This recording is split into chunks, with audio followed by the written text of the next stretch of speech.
Welcome to Blame the Bible study where we actually read all the horrible parts of Christianity they don't like to talk about in church. Today we'll be in the book of 2 Kings chapter 6.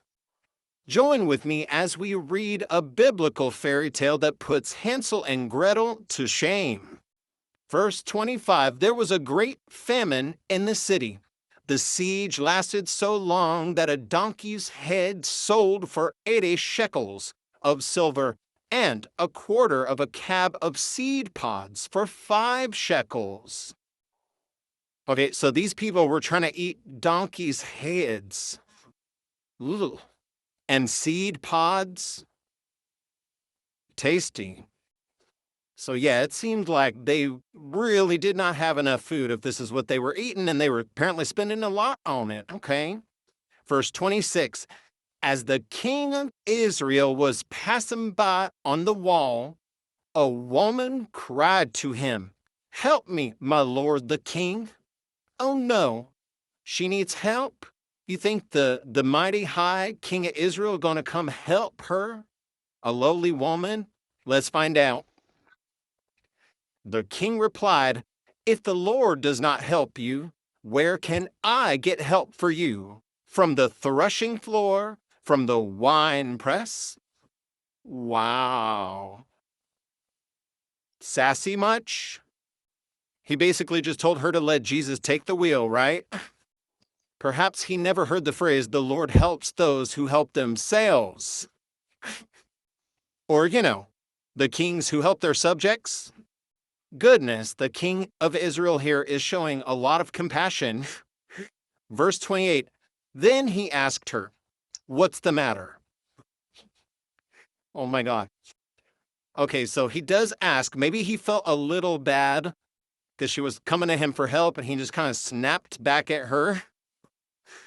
So she answered, "This woman said to me, 'Give up your son so we may eat him today, and tomorrow we'll eat my son.'"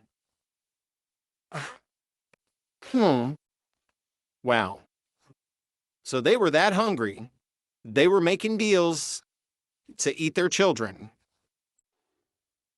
And apparently, they really didn't even care if the king knew about this. Like, they weren't even worried about, the authorities coming down on them. They're not trying to hide this or keep it a secret.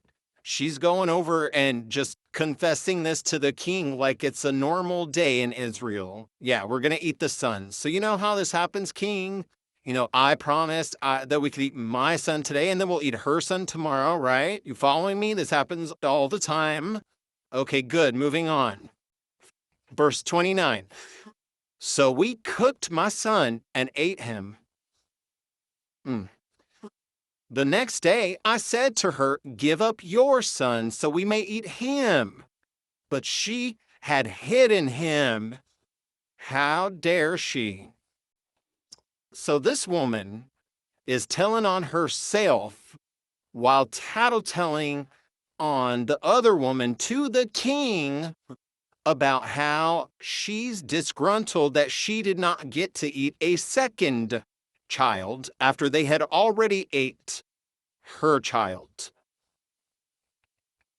How was this? How did this happen? I just don't understand. I have never heard of such a thing, even in a horrible famine. This is just how things went. And the Lord is allowing this to happen. Keep in mind, they are the chosen people of God, right? The children of Israel. God is letting them suffer so much that they are having to eat their own children. What a loving God.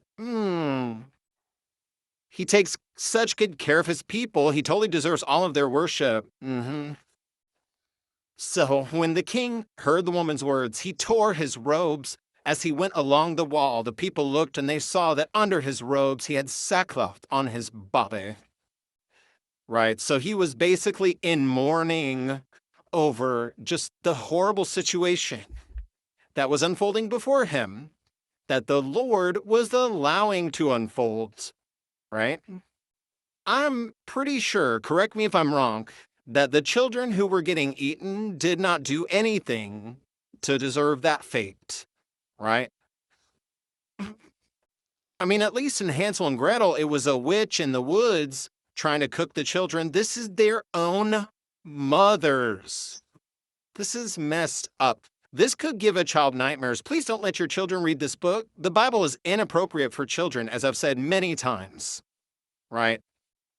At least in Hansel and Gretel, they got away. They ended up cooking the witch. Sorry, spoiler alert. But not in this story. She sure did eat her child. But don't blame me. It's in the Bible.